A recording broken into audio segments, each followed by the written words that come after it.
नहीं है। तो ये कहना है कि हमारे पिताजी की मौसी मर गई तो माँ मर गई तो मौसी के साथ शादी हो गई, तो ऐसा जनरली होता है।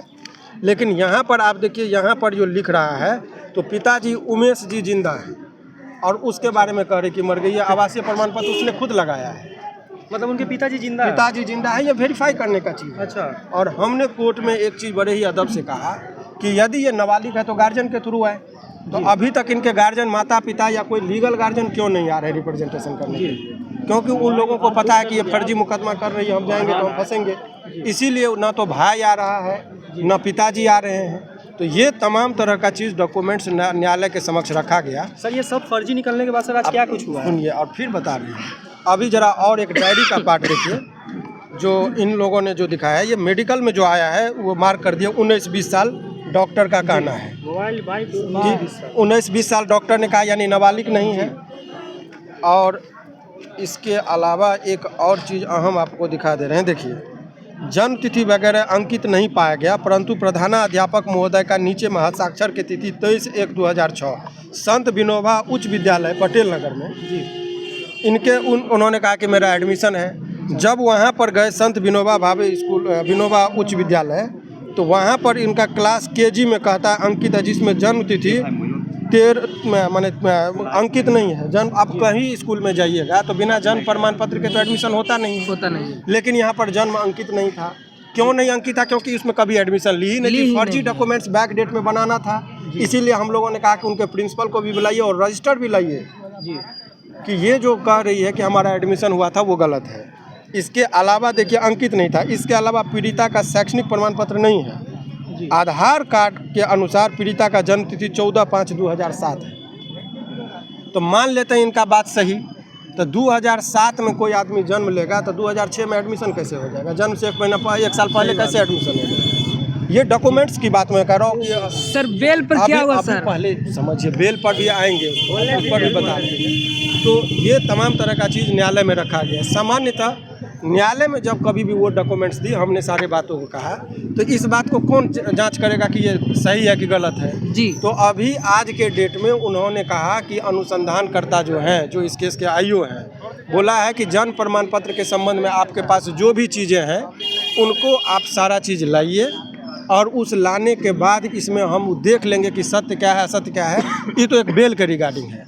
हम लोगों का डिमांड है कि अगर वो रोशन रोही, मैं उनका वकील हूँ फिर भी बात कर रहा हूँ, कि अगर रोशन रोही ने गलती किया है तो उनको सज़ा मिले, मुझे कोई आपत्ति नहीं है। परंतु झूठा मुकदमा में यदि उसको फंसाया गया है, ये माने कूट रचना करके फर्जी डॉक्यूमेंट्स के आधार पर, तो ऐसे में उस व्यक्ति को भी सज़ा होना चाहिए जिन्होंने झूठा मुकदमा में फंसाया है। तो हमारा 2 डिमांड है कि रोशन रोही को बेल और जो झूठा मुकदमा किया है उसको जेल। इसी आधार के लिए हम लोगों ने खुद मैंने रखा है इस बात को, और एक आवेदन भी फाइल हो रहा है।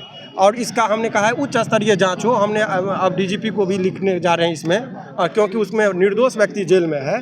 तो अब जेल चला गया है तो आप जानते हैं कि लोअर कोर्ट में प्रावधान जो है, जब तक सारे चीज़ों को वेरीफाई नहीं कर लेते हैं तब तक डॉक्यूमेंट्स का आगे नहीं बढ़ता है। तो समय हमसे पूछा गया कि कितना दिन का समय दिया जाए। हमने कहा बड़ा तसल्ली से हुजूर को कि आपको जितना दिन समय चाहिए ले लीजिए। मुझे अब कोई हड़बड़ी नहीं है कि हमारा कैलेंडर कब निकले, लेकिन मेरा ये है कि ये जायज़ यदि कागज़ है तब तो इनको फिर जो मेरिट पर डिसीजन होगा, खारिज होगा, तो हाई कोर्ट हम बढ़ेंगे।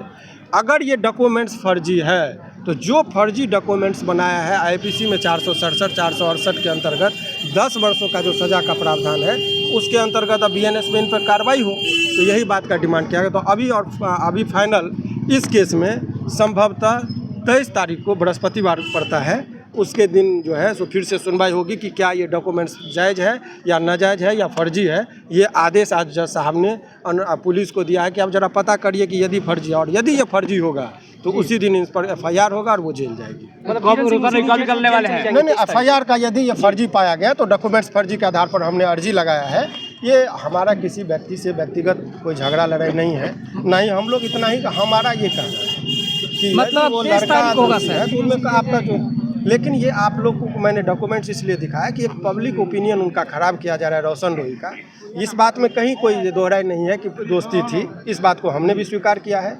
लेकिन आजकल जो पैटर्न है कि पहले आप दोस्ती कीजिए और फिर बाद में लड़का को जेल भेज दीजिए, ये कदापि उचित नहीं। कि लड़की है, पहले लोग बंदूक दिखा के डराते थे, आजकल लड़कियों को एक हथियार मिल गया कि हम रेप केस में फंसा देंगे। इससे कई लड़के जो है सो झूठे मुकदमा के दंश से, अब देखा अतुल सुभाष का कि आत्महत्या तक करना पड़ रहा है।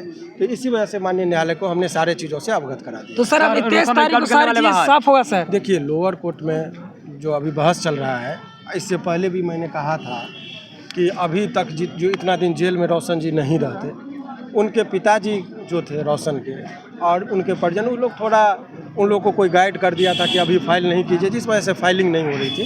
15-20 दिन पहले ये फाइल हुआ, 2 डेट पे बहस हो गई। अब ये लास्ट डेट है 23 तारीख को ये फाइनल डॉक्यूमेंट्स आ जाएगा, फिर उनको फाइनल जजमेंट दे देना है।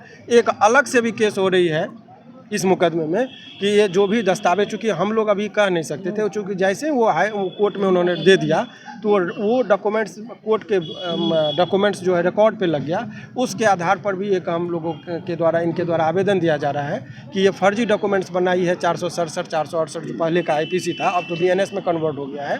तो समुचित धाराओं के अंतर्गत इन पर मुकदमा दर्ज किया जाए। तो 23 तारीख को बाहर निकल जाएंगे सर रोशन रोही। बहस का फाइनल जजमेंट आना है सर। अगर ये डॉक्यूमेंट फर्जी निकलता है तो क्या किरण सिंह हाँ, सलाखों के पीछे चले निश्चित तौर पर झेलना पड़ेगा उनको।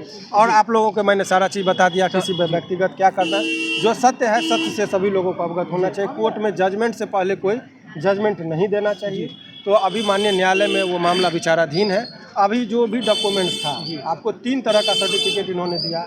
80 तारीख कभी किसी महीना में आप लोगों ने सुना, तो इनको जो फी जमा किए वो 80/10/2012 का दिखा रहे हैं। तो अब बताइए, 80 कोई तारीख तो होता नहीं है। तो जल्दबाजी में, जो हड़बड़ी में जब कोई आप डुप्लीकेट काम करेंगे तो तारीख में गलती भराया। इससे पूर्व में जो हमने आपको ऑनलाइन चेक करके दिखाया, जो सर्टिफिकेट जारी किया गया था नगर निगम के द्वारा, वो भी फर्जी था। और तीसरा जो आज जमा किया है, जो कल के डेट में तैयार हुआ है, उसका हम लोग वेरीफाई कर लेंगे, तब उस पर स्टेट। सर एक बात सर, रोशन रोही के जो फैंस है सर आपके प्रति इतना कमेंट करते हैं सर, क्या बोलेंगे रोशन रोही के फैंस कि आप लगातार उनके केस लड़ रहे हैं लेकिन रोशन रोही सामने दिख नहीं रहा है। एक बार बोल दीजिए रोशन रोही को चाहने वालों के लिए सर। बता रहे हैं उतावलेपन और उन्मादी से हम यहाँ पर फिल्मी डायलॉग कर दे कि मैं 2 दिन में निकाल दूंगा, 1 दिन में निकाल दूंगा, ये अयोग्यता का प्रतीक है।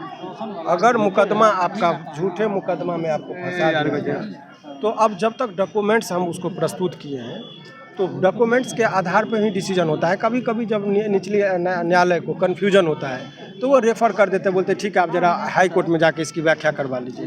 तो ऐसा भी हो सकता है कि वो हाई कोर्ट भी भेज सकते हैं। तो इसीलिए ऐसे परिस्थिति में जो भी मुकदमा का ये था, किसी के नाम को, छवि को खराब करने के लिए इस तरह का मुकदमा किया गया है। ये चीज़ हम लोगों ने न्यायालय में रखा। चलिए बहुत बहुत धन्यवाद सर।